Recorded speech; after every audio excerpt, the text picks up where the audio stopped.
News 18 में आपका खैर मकदम। मैं हूं मुनीर हुसैन हुर्रा। जैसा कि आप जानते हैं बारामूला पार्लिमानी नशस्त पर पोलिंग अमल जो है वो जारी है और एक और पोलिंग बूथ पर हम पहुंचे हैं। ये आगरी कलान का पोलिंग बूथ है और आप देख सकते हैं कि किस तरह से लोग जो है सुबह सवेरे से ही कतारों में हैं, खड़े हैं और अपनी बारी का इंतज़ार कर रहे हैं, वोट डालने के लिए आ रहे हैं। और इसमें ख़ास तौर पर उम्र रसीदा लोग जो हैं वो भी अपना मतदान यानी अपना वोट कास्ट करने के लिए आए हैं। ये देखिए आप कितनी लंबी कतार है और लोग इसमें जोक दर जोक इस जमहूरी अमल का हिस्सा बनने जा रहे हैं और वोट डालने के लिए आ रहे हैं और काफ़ी तादाद में। और यहाँ पे हम कुछ लोगों से बात भी करेंगे और यहाँ पे एक बुजुर्ग शख्स है जी, तो क्या वो चुनाव वोट त्रोवस तो क्या है तो वनकस डेवलपमेंट जरूरत क्या क्या जरूरत तो यम गर्ज तुम वोट त्रो डेवलपमेंट क्या जरूरत तो क्या क्या काम पे जरूरत न कहते कौन बिजली अत को वसन बिजली फीस। अच्छा बिजली फीस अत को वसन क्या अच्छे गरीब भाई क्या मजूर मजगत है आज के वसन राशन के वसन तो यहाँ पे इसने कहा अच्छी बात कही कि बिजली फीस जो है और उसमें कमी होनी चाहिए, क्योंकि बिजली फीस में जब हमने गुज़श्ता माह से देखा है कश्मीर में काफ़ी तादाद में बिजली बिलों में इजाफा हुआ है और इसलिए ये बुजुर्ग शख्स का कहना है कि बिजली फीस में कमी होनी चाहिए, इस गर्ज से उन्होंने वोट दिया है। चलिए आगे चलते हैं, हम कुछ और लोगों से बात करेंगे। जी आप बताइए क्या कहना चाहेंगे, आज इस जमहूरी अमल का हिस्सा बन रहे हैं आप, वोट डालने आए हैं, क्या कहेंगे आप? ये जो है प्रोसेस आज हुआ, इलेक्शन प्रोसेस हुआ है, ये बड़ी खुश आमद की बात है। इससे अगर बहुत अच्छा होता अगर असेंबली इलेक्शन भी आज होता, ये वो कम से कम अगर असेंबली इलेक्शन आज होता कितना अच्छा होता कि लोगों के प्रतिनिधि ये आ जाए ग्राउंड रूट पर, तो वो सबसे बड़ा अच्छा होता। मगर बदकिस्मती है वो नहीं हुआ। चलो अगर वो नहीं हुआ तो पार्लियामेंट इलेक्शन हुआ, इससे भी फायदा पता चलेगा, लोगों में ऐसा उत्साह है कि हम आ जाएंगे वोट डालेंगे। तो इसका उनको यही आश्वासन है उनको कि मतलब अगर हमारा प्रतिनिधि उधर पार्लियामेंट में जाएगा वो हमारी बात करेगा। तो इसका मतलब यही है कि मतलब आगे भी जो हमारा इन बच्चों का फ्यूचर है वो ठीक हो जाएगा, क्योंकि यहाँ पर डेवलपमेंट की जरूरत है। यहाँ पर मतलब अभी आप देख लीजिए बिजली कहाँ पहुँची है, पानी की प्रॉब्लम है, बिजली की प्रॉब्लम है, रोड की प्रॉब्लम है। वो अगर ये प्रतिनिधि आ जाएंगे, ये लोग जाएंगे उनके पास, वो तो ठीक करेंगे। रोजगार मसले गई वारिया पत, इलेक्शन गो वारिया पत, ये 3-7 फुट गो आज इलेक्शन वारिया पत गो इलेक्शन जिन्हें मिली बाकी चीजों प्रॉब्लम आब बिजली गुजा मजूर कम कर बिहत बेकार बेरोजगार। बिल्कुल नाज़रीन, इनका कहना है कि बेरोजगारी का मसला है, उरूज पर है, उसके खात्मे के लिए वोट दे रहे हैं। साथ ही बिजली, पानी और सड़कों के हवाले से उनकी डेवलपमेंट की ज़रूरत है। और इन्होंने एक अच्छी बात कही है कि असेंबली इंतखाबात नहीं हुए, ये कह रहे हैं कि असेंबली इंतखाबात होनी चाहिए और ताकि उसमें भी अपने नुमाइंदे जो हैं उनको चुनेंगे। और इस तरह से ये काफ़ी अहम उन्होंने बात कही है और आप देख सकते हैं इसलिए आज इस बार जो लोग हैं काफ़ी तादाद में यहाँ पे आ रहे हैं। न्यूज़ 18 जम्मू कश्मीर के लिए मैं आगरी कलान पटन से मुनीर हुसैन हुर्रा। इस वक्त हम उड़ी के गवर्नमेंट डिग्री कॉलेज में मौजूद हैं और इस वक्त आप देख सकते हैं कि इस पोलिंग बूथ पर कितनी लंबी लंबी कतारें लोगों की लगी हुई हैं। एक तरफ जो है मर्द हजरात मौजूद हैं कतारों में, दूसरी तरफ जो है खवातीन की भी यहाँ पर जो है लाइन लगी हुई है। कुछ जो खवातीन हैं वो अभी अंदर गई हैं वोट कास्ट करने के लिए। तो अच्छी खासी जो तादाद है वो इस पोलिंग बूथ पर लोगों की देखी जा रही है और लोग बड़ी संख्या में पोलिंग बूथ का रुख कर रहे हैं और अपना वोट कास्ट कर रहे हैं। जी सर, आप वोट कास्ट करने के लिए आए हैं, क्या क्या मुद्दे हैं और क्या आपके मन में? मुद्दे जनाब क्या है, वोट डालना है, आज़ादी, वो तो हमारा हक है। बाकी मुद्दे जो आज तक नहीं हो तो आज कब, इसके बाद कब होंगे जनाब? मुद्दे तो इसके बाद कब होंगे? जी आप कुछ कहना चाहेंगे? हमें वोट डालना है, वोट हमारा हक है। वो हमारे इससे पहले भी आपने वोट किया है। चलिए, तो देख सकते हैं कि ये जो लाइन है ये कतारें लगी हुई हैं, ये लोग वोट डालने के लिए आए हुए हैं। जी सर आप कुछ कहना चाहेंगे? कुछ तो जो लोग हैं ये वो यहाँ पर आए हुए हैं। कुछ लोग जो हैं वो कैमरे के सामने आकर के बोलना नहीं चाह रहे हैं, लेकिन हाँ एक चीज़ ज़रूर है कि यहाँ पर जो लोग आए हुए हैं यहाँ पर जिस बड़ी तादाद में, और देखिए ये ये जो है शुरुआती दौर की जो है वो वोटिंग हो रही है और शुरुआती दौर में ही अगर इस तरीके की लंबी लाइन लगी हुई है तो इससे अंदाज़ा लगाया जा सकता है कि आने वाले वक्त में जो है ये जो लाइनें हैं, ये जो कतारें हैं, ये और कितनी लंबी हो जाएंगी। एक और शख्स यहाँ पर मौजूद है, हम उनसे बात करने की कोशिश करते हैं। जिससे बताएं क्या मुद्दे हैं यहाँ करके और आप जो वोट कास्ट करने आए हैं क्या सोच कर रहे हैं? देखिए जी, वोट अगर आप आज भी नहीं डालेंगे और वोट के लिए अगर ना निकलेंगे, ये तो हमारी सबसे बड़ी बेवकूफ़ी है, क्योंकि ये भी हमसे छीना जाएगा। यही वोट जो है, यही हमारा आखिरी एक फैसला है, मतलब इससे ही हमारी स्टेट जो है वापस आ सकती है। जो भी मेन मुद्दा हमारा यही है, अगर हम आज वोट नहीं डालते हैं तो ये हमारा, क्योंकि क्या लगता है आपको कि जो पिछला रिकॉर्ड है वो टूटेगा और वोट प्रतिशत जो है? जी, वोट तो यहाँ वही 60-65%, 70 भी पड़ते हैं। जो पार्लियामेंट है, पार्लियामेंट में थोड़े से कम ही हो जाएंगे, 60-65% वोट पड़ जाएंगे। यहाँ के लोकल इश्यूज क्या है? इश्यूज तो बहुत हैं। इश्यूज फिलहाल हम वोट कास्ट करते हैं आज, वो बाद की बात है, क्या होगा क्या नहीं होगा। ठीक है, ओके, शुक्रिया। आप कुछ कहना चाहेंगे? तो सुना आपने कि जो लोग हैं वो साफ तौर से ये कह रहे हैं कि देखिए ये जमहूरियत का जश्न है और इसमें जो है ये हमारा हक है और इसीलिए हम घरों से बाहर निकले हैं। लोगों ने अपनी ताकत को पहचाना है, अपने वोट की ताकत को पहचाना है और इसी का नतीजा है कि आप देख सकते हैं तस्वीरों में कि किस तरीके से जो लोग हैं वो लाइन में लगे हुए हैं और जमहूरियत के जश्न का हिस्सा बनना चाहते हैं। लोग अपने घरों से बाहर निकलना चाहते हैं। तो ये एक अहम बात है जो कि निकल कर सामने आ रही है कि जो लोगों की सोच है उसमें तब्दीली आ चुकी है। लोग जो है वो बढ़ चढ़कर वोटिंग में हिस्सा ले रहे हैं। कैमरामैन फिरोज के साथ में कासिर इरफान, न्यूज़ 18 के लिए। कश्मीरी पंडित अब वोट डाल रहे हैं, वोटिंग का प्रोसेस शुरू हो गया। ये अजय भारती हैं जो कि फॉर्मर एमएलसी हैं, स्पोक्स पर्सन है जम्मू कश्मीर बीजेपी के। वो भी अपनी फैमिली के साथ सुबह सुबह ही यहाँ पे वोट डालने के लिए आए हैं और वोट इनफैक्ट उन्होंने डाल दिया है। इनसे हम बात करेंगे और जानेंगे कि सुबह सुबह पहली फुर्सत में वोट क्यों डालना पड़ेगा और क्यों डाला उन्होंने और क्या क्या उम्मीदें हैं। अजय जी, न्यूज़ 18 से बात करने के लिए आपका बड़ा बड़ा धन्यवाद है। जी, सबसे पहले कि आपने सुबह सुबह ही वोट डाला, 7 बजे के करीब ही आप पहले आए, वोट डाला फैमिली के साथ, कितना इम्पोर्टेंट है और क्या जरूरी है हर एक कश्मीरी पंडित को वोट डालना? देखिए, देश के प्रधानमंत्री और लोकप्रिय नेता श्रीमान नरेंद्र मोदी जी ने कहा है कि पहले मतदान फिर जलपान, तो उनके आदेश का पालन करते हुए हम सबसे पहले आए और यहाँ पर वोट डाला। बहुत ही अच्छा लगता है कि हमने डेमोक्रेसी के इस फेस्टिवल में हिस्सेदारी की और उम्मीद है हमें यह कि आदरणीय नरेंद्र मोदी जी ने तय किया है कि भारत को विकसित भारत बनाना है। विकसित भारत में विकसित जम्मू कश्मीर का हिस्सा कैसे बने, उसके लिए हमने वोट डाला है। हमने भविष्य के लिए वोट डाला है, हमने आने वाली पीढ़ियों के लिए और दुनिया में पीस और अमन हो, शांति हो और विकास हो, इसके लिए हमने वोट डाला है। वोट कश्मीरी पंडित पिछले कई सालों से डाल रहा है। शिकायतें हैं, शिकायत ये है कि वोटर जिसको वोट डालते हैं वो जो कैंडिडेट है वो आता ही नहीं है इनके पास। फिर कश्मीरी माइग्रेंट्स की दुख दर्द को नहीं, तब भी कश्मीरी पंडित वोट डाल रहा है। आप क्या चाहते हैं कि जो कैंडिडेट जाए एमपी पार्लियामेंट में, कोई भी जिसको जो जीत के जाए, वो कश्मीरी पंडित की बात सुने? निश्चित रूप से ये उनका दायित्व बनता है, सिर्फ इसलिए नहीं कि वो हमारे एमपी, हमारे वोट भी उनको चुनने में एक हिस्सा करता है, बल्कि इसलिए कि जम्मू कश्मीर की जो हमारी साझा विरासत जिसको हम कहते हैं, उसका हम एक महत्वपूर्ण हिस्सा है। इसलिए इलेक्टेड रिप्रेजेंटेटिव होने के नाते उनका दायित्व बनता है। जो अभी तक के जितने भी एमपी हमने चुने उन्होंने निर्वाह नहीं किया ठीक से। हमारी आशा है कि आने वाले जो इस बार जो चुनाव जीतेंगे वो निश्चित रूप से इसकी तरफ ध्यान देंगे और जो ये अभी कश्मीर समाज का वो हिस्सा जो अनफॉर्चुनेटली बाहर है, उनके भी समस्याओं का, उनके भी एस्पिरेशंस का ध्यान रखेगा। फर्स्ट टाइम वोट डाल रहे हैं, नाम क्या है आपका? मेरा नाम शीना है। शीना, पहली बार वोट डाल रहे हैं, कैसे एक्साइटमेंट है?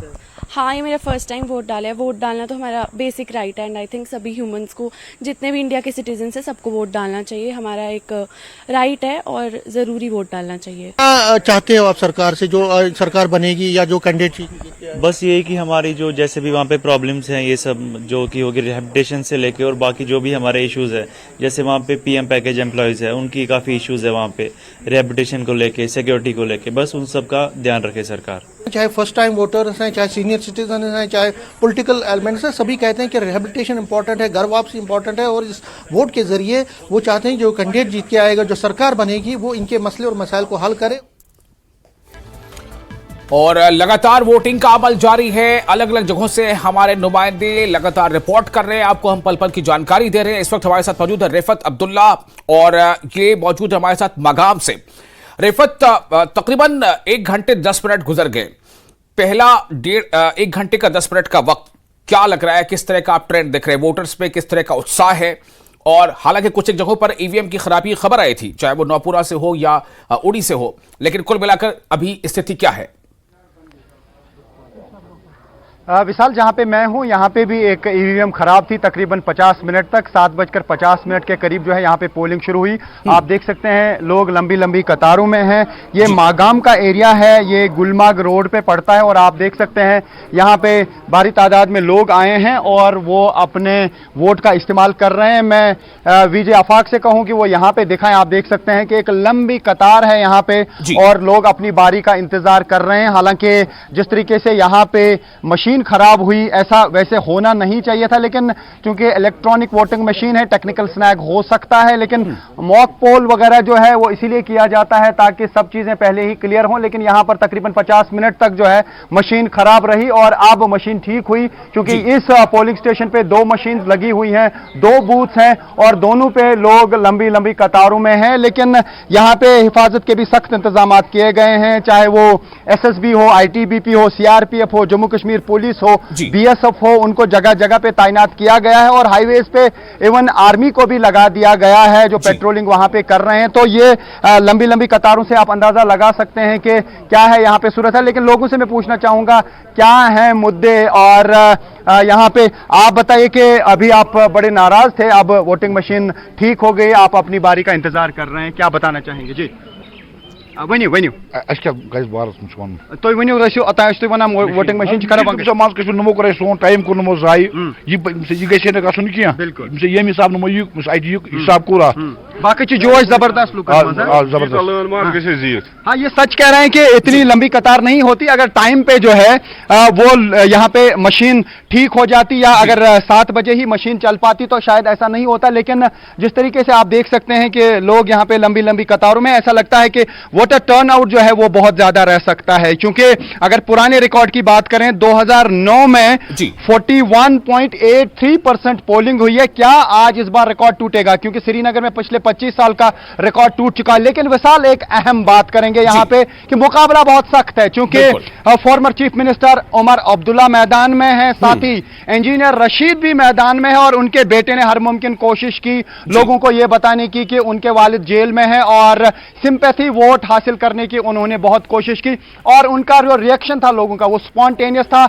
लोग उनके साथ जरूर जुड़े। लेकिन पीपल्स कॉन्फ्रेंस के सज्जाद गनी लोन भी लगातार दावा कर रहे थे कि लोग उनके सपोर्ट में हैं और हाल ही में उन्होंने एक रैली भी बारामुल्ला में की थी और उन्होंने कहा यह हिस्टोरिक है और सबसे बड़ी रैली है। तो ऐसे में आज वोटिंग मशीन पे बटन कौन दबाएगा वो ज्यादा इंपॉर्टेंट है, क्योंकि उसी से पता चल पाएगा कि किसके हक में वोट गए। लेकिन एक अहम बात यह है कि जिस तरीके से परसेंटेज के बारे में समझा जा रहा है 55 से 57 या 60% के दरमियान पोलिंग परसेंटेज रह सकती है, क्योंकि पुराना जो रिकॉर्ड है वो है 41.83 2009 का। तो इस बार ऐसा समझा जा रहा है कि वोटिंग परसेंटेज का रिकॉर्ड टूटेगा। हालांकि बारामुल्ला टाउन की बात अगर हम करें, अभी हमारे साथी सरोज दिखा रहे थे वहां पे कि वहां पे अभी कम लोग निकले हैं, क्योंकि टाउन में पहले से ही यह देखा गया है कि पोलिंग परसेंटेज कम रहती है और इस बार भी थोड़ा सा रिस्पॉन्स वहां पे एक हायर सेकेंडरी में कम दिखा। लेकिन बाकी जो आउटस्कर्ट्स के एरिया हैं, चाहे वो उड़ी का एरिया हो, कुपवारा का एरिया हो, मागाम का एरिया हो, बडगाम का एरिया हो,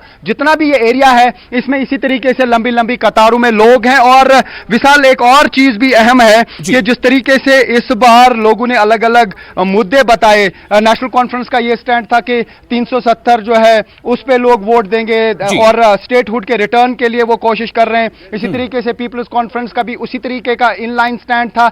लेकिन जिस तरीके से कैंपेनिंग इस बार इस कॉन्स्टिट्यूएंसी पे हुई, तो बाकी जो ट्रेडिशनल पार्टीज हैं, चाहे वो नेशनल कॉन्फ्रेंस हो या पीपल्स कॉन्फ्रेंस हो या पीडीपी, वो तो उसी तरीके से कैंपेनिंग हुई। लेकिन इंजीनियर रशीद का फैक्टर इस बार इस कॉन्स्टिट्यूएंसी में बड़ा इंटरेस्टिंग देखने को मिला, क्योंकि वो जेल में है और उन्होंने कैंपेनिंग जो शुरू की वो बहुत लेट की, जब उनका फॉर्म एक्सेप्ट किया गया। पहले ये समझा जाता था कि क्योंकि वो जेल में है तो शायद फॉर्म एक्सेप्ट नहीं किया जाएगा, क्योंकि एनआईए की क्लियरेंस चाहिए थी या फिर जेल की क्लियरेंस चाहिए थी और साथ ही इलेक्शन कमीशन ऑफ इंडिया की क्लियरेंस चाहिए थी। जब उन्होंने सारी एनओसीज लाई तो इलेक्शन कमीशन की तरफ से उनका फॉर्म एक्सेप्ट किया गया और उसके बाद इंटरेस्ट बढ़ गई इस कॉन्स्टिट्यूएंसी में, क्योंकि जब उनके दोनों बेटे निकले तो उन्होंने खुल के कैंपेनिंग की और उनके पास वाकई में रिसोर्सेज इतने नहीं थे, तो उनके पास एक ही चांस था कि वो लोगों को अपनी बात बताएं, कोई जुड़ पाए या ना जुड़ पाए, लेकिन लोग उनके साथ जुड़े। मैंने भी उनकी काफी रैलीज कवर की तो उसमें स्पॉन्टेनियस रेस्पॉन्स था, कोई बाइक्स पे आ रहे थे, कोई जो है गाड़ियों में आ रहे थे, कोई ट्रैक्टर पे आ रहे थे। तो उसका कितना चैलेंज रहेगा उमर अब्दुल्ला का, और उमर अब्दुल्ला ने खुद ही एक स्टेटमेंट में पहले बताया था कि अब मुकाबला जो है, अब ज्यादा खतरा जो है सजाद लोन को इंजीनियर रशीद से बचना चाहिए, उनसे खतरा है। तो उसका मतलब क्या था कि वो खुद समझते थे कि इंजीनियर रशीद दूसरे नंबर पे हैं तब, लेकिन अब क्या सूरत हाल है यह क्या पाना मुश्किल है, क्योंकि कौन सी रैली में कितने लोग आते हैं और उसके बाद कितने लोगों का वोट ट्रांसफर होता है या कितने लोग वोट डालते हैं उस कैंडिडेट के हक में जो जिसकी रैली में थे, वो बड़ा इंपॉर्टेंट है। क्योंकि यहां पे एक पार्टी के लोग दूसरी पार्टी के रैली में आए। और कश्मीर के बारे में एक बहुत इंटरेस्टिंग चीज बताऊंगा मैं आपको। एक बार कहा जाता है कि बख्शी साहब से पूछा गया था कि आपके साथ कितने लोग हैं, तो उन्होंने कहा था कि 40 लाख लोग हैं। तो कहा कि नेशनल कॉन्फ्रेंस के साथ कितने लोग हैं, उन्होंने कहा 40 लाख। तो ये बड़ी अहम है। तो कहा कि 40 लाख ही तो टोटल है, कहा था ये वही 40 लाख हैं जो मेरी रैली में आते हैं, वो उसी की रैली में भी जाते हैं। तो ये एक बहुत इंपॉर्टेंट मिसाल है यहां पे। तो ऐसे में अब देखना होगा कि कौन किसकी रैली में जाता था, कौन किस रोड शो में जाता था, क्या वाकई वही लोग उनकी रैली में जाते थे जो उनके वोटर हैं। ये प्रिडिक्ट करना मुश्किल है और कश्मीर में किसी चीज को प्रिडिक्ट करना कोई आसान काम नहीं है, क्योंकि आप लगातार कश्मीर पे फोकस रखे हुए हैं, आप कश्मीर से जो है रिपोर्ट्स लेते आए हैं इतने टाइम से, तो आपने भी एक अंदाजा लगाया होगा कि कश्मीर के बारे में कोई चीज प्रिडिक्ट करना आसान नहीं है। विशाल, बिल्कुल रिफत, आपने बहुत सारी बातें बता दी हैं, काफी दिलचस्प जानकारी आपने दी है। एक सवाल मेरा फिलहाल इस बात को लेकर है कि अंदाजा तो ये किया जा रहा है कि 50 से ऊपर फीसद हो सकता है वोटिंग का टर्नआउट हो सकता है, लेकिन क्या जो अभी 2-3 दिन पहले जो कुछ आतंकी हमले हुए थे, जिसमें एक टूरिस्ट जोड़े को निशाना बनाया गया था, जिसमें एक पूर्व सरपंच को निशाना बनाया गया था, क्या आपको लगता है कि उस हमले का थोड़ा बहुत भी कुछ असर आज के वोटिंग पर कहीं से पड़ रहा होगा? रिफत, विशाल, आपने अहम सवाल पूछा, क्योंकि ये सारा साउथ कश्मीर में हुआ। एक अटैक जो सरपंच पे हुआ वो शोपियां में हुआ और दूसरा अटैक जो टूरिस्ट्स पे हुआ पहलगाम एरिया में पड़ा। लेकिन ये नॉर्थ कश्मीर का एरिया है, अभी तो ऐसा कुछ दिख नहीं रहा है कि उसका कोई इंपैक्ट है। क्या साउथ कश्मीर में इसका इंपैक्ट होगा, ये आने वाला वक्त बताएगा, क्योंकि पीडीपी को भी शायद लगता है कि उसका इंपैक्ट रह सकता है साउथ कश्मीर में, क्योंकि महबूबा मुफ्ती जो है उनका होल्ड स्ट्रांग होल्ड रहा है साउथ कश्मीर के, खासतौर से बिजबिहारा या अनंतनाग या बाकी एडजॉइनिंग एरियाज में। और चूंकि इस एरिया में यानी अनंतनाग डिस्ट्रिक्ट में एक हमला हुआ और दूसरा शोपियां में हुआ, हालांकि शोपियां का एक हिस्सा श्रीनगर के साथ था और पुलवामा का एक हिस्सा भी श्रीनगर के साथ था, वहां पे पोलिंग हुई। लेकिन ये जो हिरपोरा का इलाका है जहां पे ये अटैक हुआ वो अनंतनाग राजौरी पार्लियामेंट सीट के साथ जोड़ा गया है। तो इस बार जो है बाउंड्रीज बदल दी गई हैं, जो डिलिमिटेशन हुई उसका कितना क्या इंपैक्ट रहेगा, क्योंकि फील्डिंग जो होती थी, पॉलिटिकल फील्डिंग, एक पार्टी को मालूम होता था कि उनका दायरा कहां है, उनकी बाउंड्रीज कहां है, वो उसी हिसाब से तैयारी कर चुके थे पहले से, यानी ट्रेडिशनली वो कई दहाइयों से इसी तरीके की तैयारी में थे। लेकिन इस बार उनकी बाउंड्रियां बदल दी गई। श्रीनगर के साथ खाली 3 डिस्ट्रिक्ट आते थे, एक बडगाम था, श्रीनगर था, गांदरबल था, लेकिन इस बार शोपियां और पुलवामा के कुछ एरियाज को जोड़ा गया। तो इसी तरीके से बारामुल्ला का जिस इलाके में मैं हूं, ये पहले श्रीनगर के साथ होता था, ये मागाम का एरिया है, लेकिन इस बार ये बारामुल्ला पार्लिमानी सीट के साथ जोड़ा गया है और बडगाम कस्बे को भी बारामुल्ला पार्लियामेंट सीट के साथ जोड़ा गया। तो यहां पे इस बार नए तरीके से फील्डिंग करनी पड़ी। तो ये आज की लाइन जो है ये आने वाले पार्लिमानी इंतखाबात के लिए सेट की जाएगी। लेकिन एक बात मैं कहना चाहूंगा, आप देख सकते हैं कि इस जगह पे कितने लोग आए हैं और जगह जगह पे इस तरीके की लंबी लंबी कतारों में लोग देखे जा सकते हैं जो अपने वोट का इस्तेमाल कर रहे हैं। इस बार बॉयकॉट का वाकई में असर नहीं है, बॉयकॉट की कॉल भी नहीं थी और कोई लोग जो है वो बॉयकॉट के मूड में भी नहीं थे। हालांकि श्रीनगर में खास सिटी में वोटर परसेंटेज 20, 17, 18 के करीब रही। अलग अलग जो असेंबली के सेगमेंट्स होते हैं अगर उनकी बात करें, क्योंकि असेंबली सेगमेंट्स सारे जोड़ के फिर पार्लियामेंट सीट का सेगमेंट सेगमेंट बन जाता है तो जगह जगह पे वहां पे कम पोलिंग भी हुई, लेकिन मजमूई तौर पर 38% के करीब पोलिंग हुई, जो पिछले 25 साल का रिकॉर्ड जो है उसमें टूट गया। लेकिन बारामूला में पहले ही बार हाई है, यानी अगर श्रीनगर में 13% या 19% बार था तो यहां पे 41.83 का बार है, जो 2009 में मतलब ये है कि अगर इसको हाई जाना है तो यहां से ऊपर जो है अब जो है वो मंजिलें तय होंगी।